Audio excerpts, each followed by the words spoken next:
I or my colleagues will be able to answer. Let me read the statement on behalf of the party. In the last few days, Kenyans received surprising revelations in Parliament on the security support to Deputy President William Ruto, amounting to 257 taxpayer-paid officers. Our Deputy President is easily having the biggest number of security detail in the whole world, at least in the democratic world. No previous second-in-command in Kenya comes even close. His demands for security were always and have always been met by the government. From when the Deputy President took office in 2013, he demanded proposing half the cabinet. That is when the rain started beating us. His proposals were too biased ethnically, and it left President Uhuru Kenyatta with no option but to work with the remaining half to accommodate the rest of Kenyans.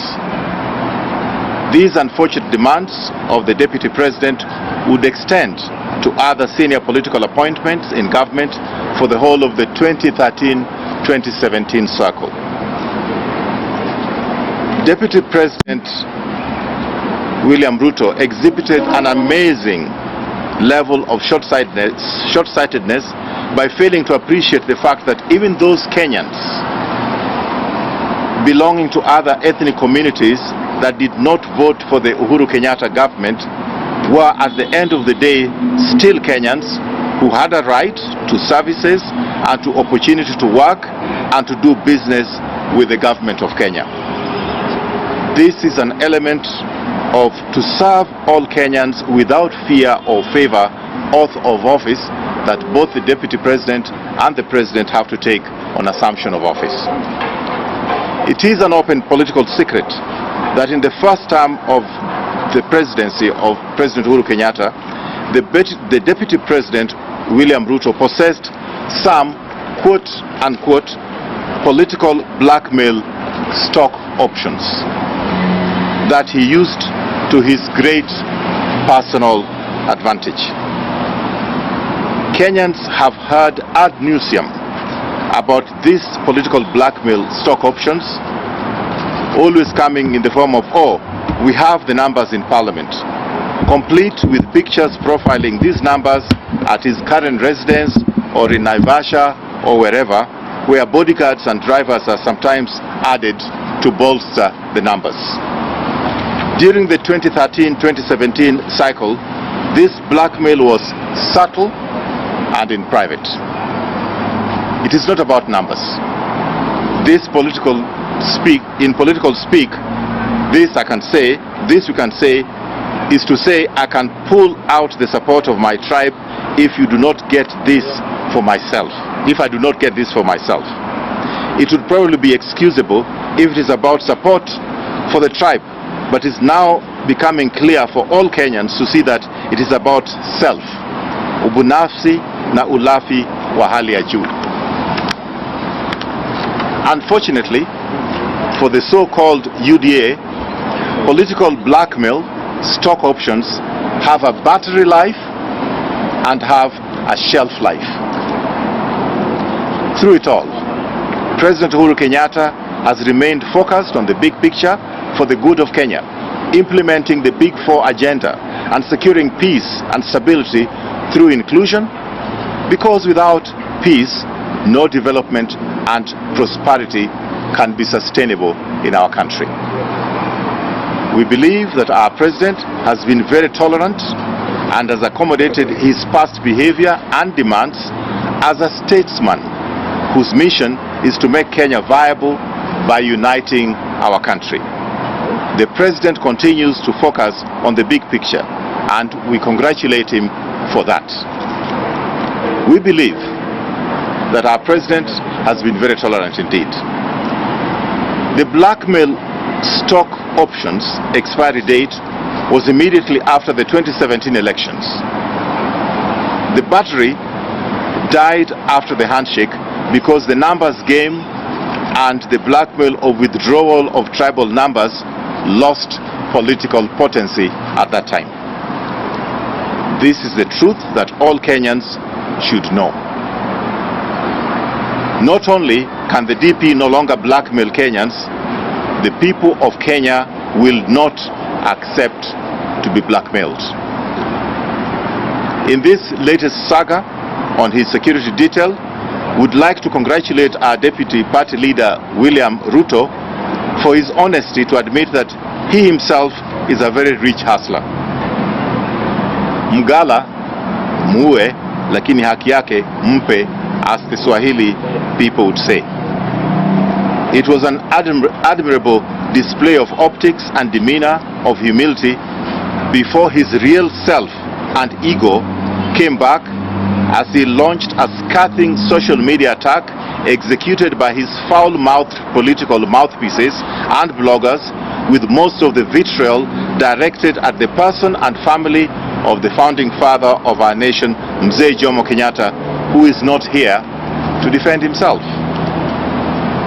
As a party, we are sending the Deputy President William Ruto a public message that we will not countenance his venturing into crossing this line of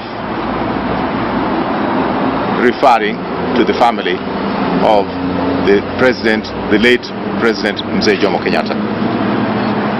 He must call his goons to order. We continue to resist a lot of provocation luring us to go into the slimy and smelly social pigsty that some of his people occupy. But we have the truth on our side, and Kenyans will be made to know the truth. By his own account, the Deputy President is on video record when he told Kenyans that he was worth 100 million Kenya shillings sometime in the year 2015.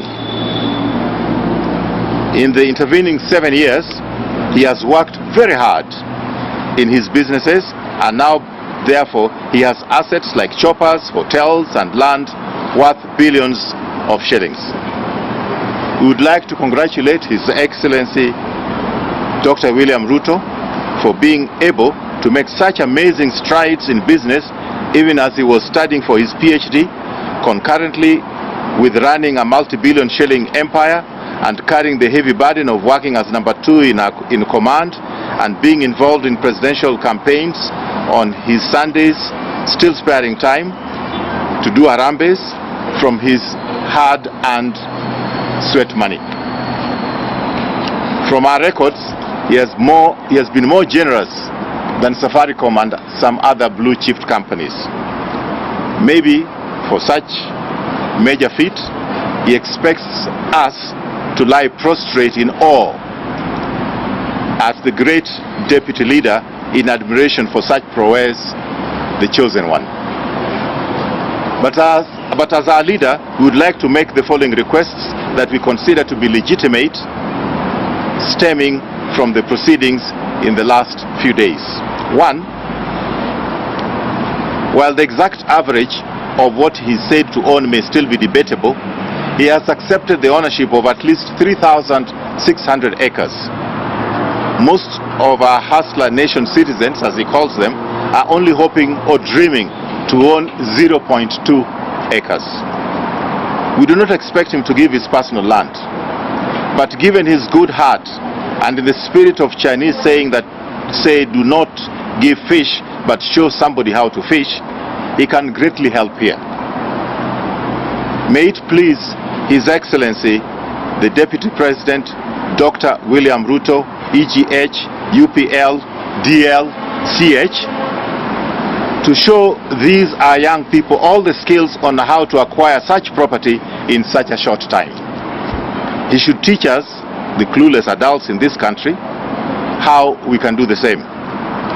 We may not possess the supernatural powers of hard work that he has, but at least he should teach us something else apart from the wheelbarrows. Show us another way to perform such miracles.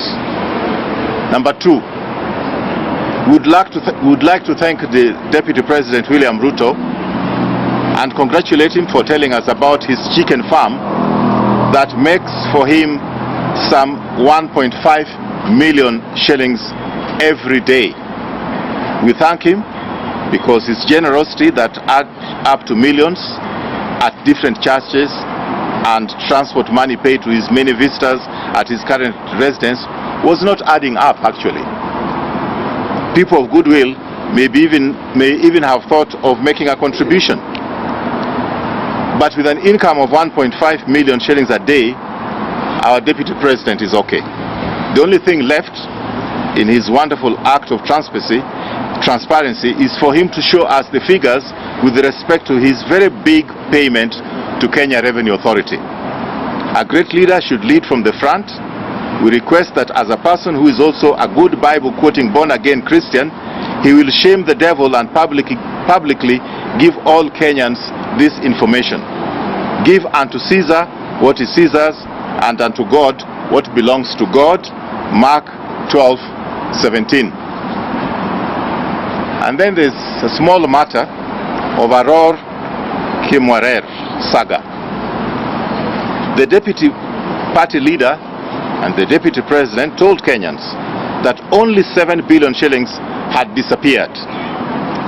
His own daughter was the deputy ambassador in Rome at that time. To our knowledge, this money has never been returned by the Italians. Since he has got some private business networks in Italy that he had gone to meet, would he be so kind to this nation of poor people, nation of hustlers according to him, as to use his vast business networks to recover this money? It is a lot of money, even though he referred to the figure as 7 billion only.